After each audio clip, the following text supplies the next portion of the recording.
Hey everyone, your go-to English podcast for learning English and leveling up your life. I'm Erin. And I'm Evan. If you've ever felt like starting over, but had no idea where to begin, this one's for you. Let's be real. Sometimes you don't want to fight, explain, or post about it. You just want to disappear. Quietly. No drama, no warning. Just leave the old version of you behind and come back with a fire no one saw coming. Exactly. We're not talking about vanishing forever. We're talking about stepping back to rebuild, to cut ties with noise, expectations, and everything that's been weighing you down, and then returning stronger, calmer, unshakably focused. I know that feeling.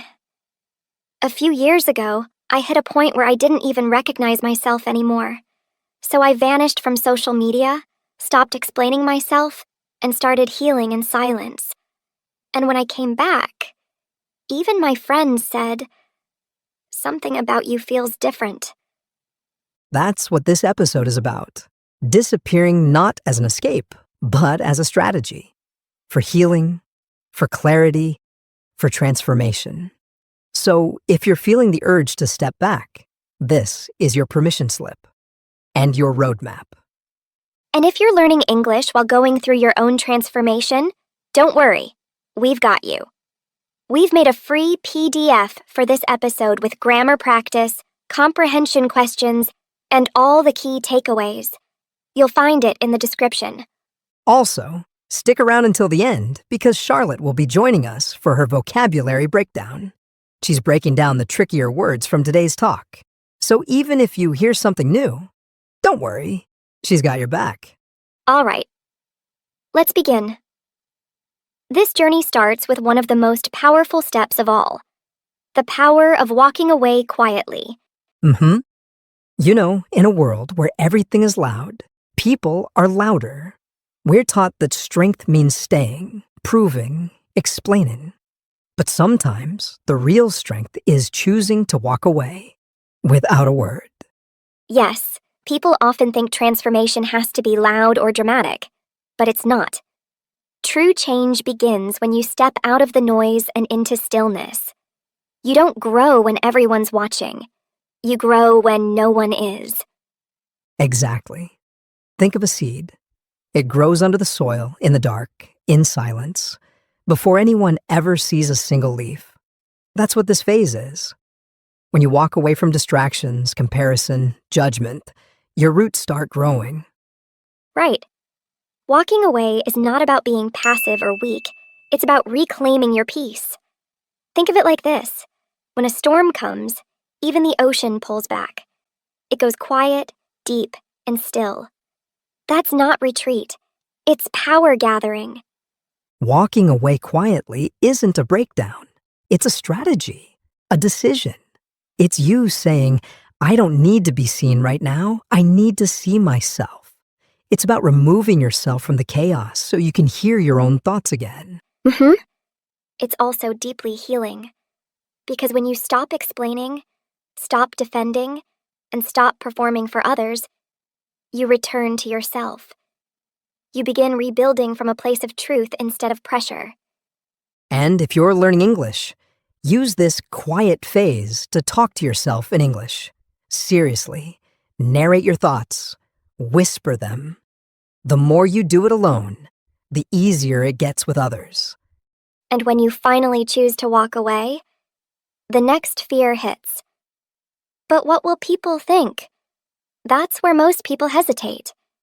But here's the truth. You don't. You don't owe anyone an explanation for choosing your peace. We're so conditioned to make others comfortable with our decisions, even when those decisions are meant to save us. Absolutely. And sometimes the people you think need explanations don't really care. Or worse, they benefited from your confusion.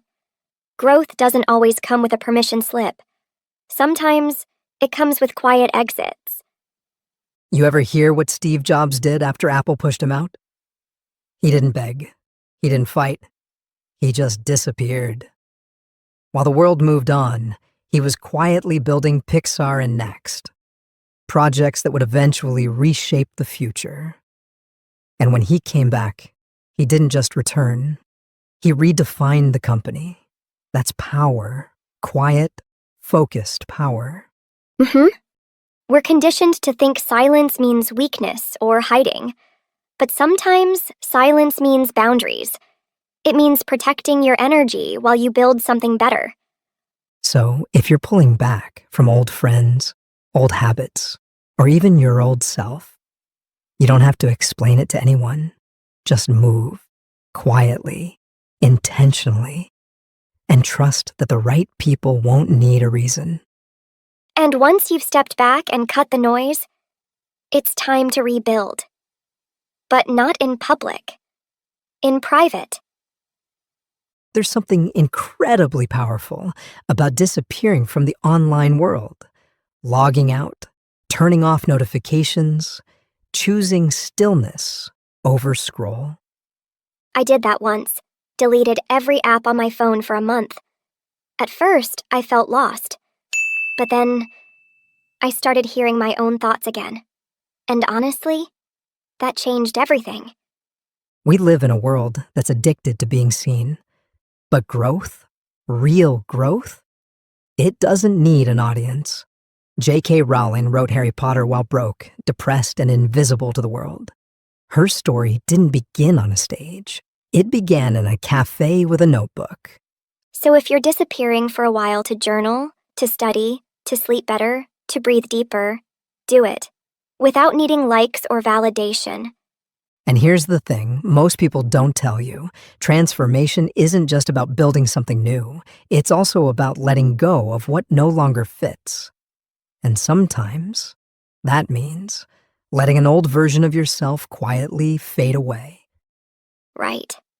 Not every part of you is meant to go with you into the next chapter.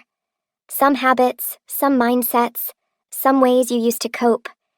They served a purpose, but they've expired. And instead of forcing them to stay, it's okay to let them go without a funeral.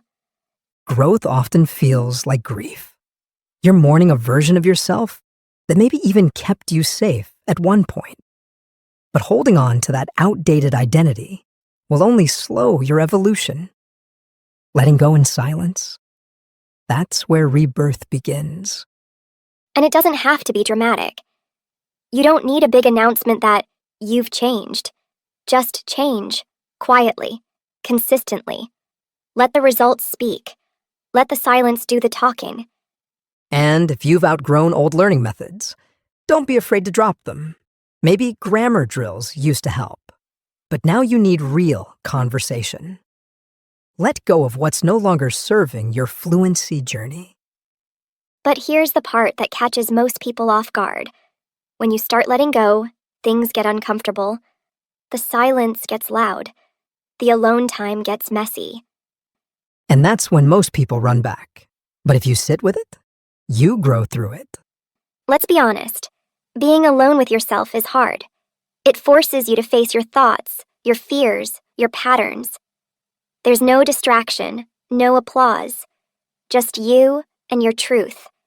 And truth isn't always pretty. But here's the paradox. Discomfort is a doorway.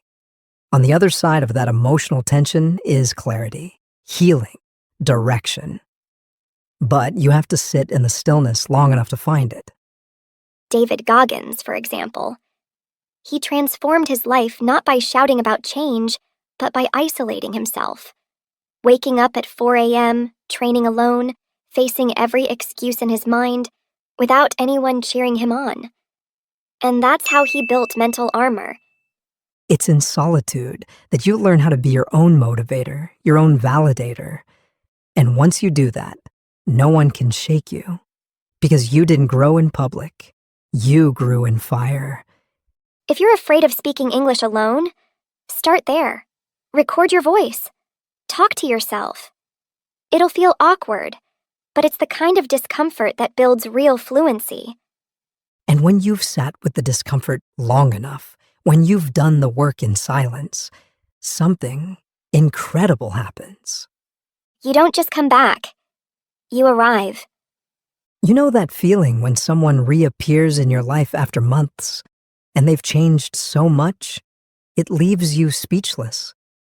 That's what happens when you grow in private. Exactly. When you stop broadcasting every step and start focusing on your process, your transformation becomes undeniable. People won't remember your silence. They'll remember your results. It's the don't tell them, show them energy. You're not re-entering the world for applause. You're re-entering because you're ready. Because now, the version of you walking back into the room doesn't need permission to be powerful. Let your glow up be spiritual. Let it be internal. Let it be so rooted that even if no one claps, you're still standing taller than ever. Yeah, instead of telling people you're trying to improve your English, surprise them.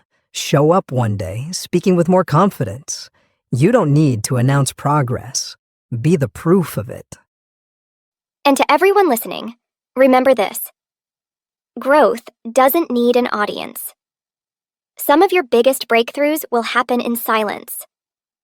Exactly. So if you're in that season of disappearing, resetting, and rebuilding, stay there, trust it. The work you're doing now is shaping a version of you the world hasn't even met yet. And don't forget, you can download today's free PDF from the description. It's packed with comprehension questions, grammar exercises, and everything we talked about, so you can practice English while building a stronger mindset. Thanks for being with us today on the English Leap podcast.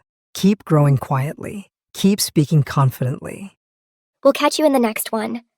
Until then, keep moving, keep learning, and when the time is right, Shock the world.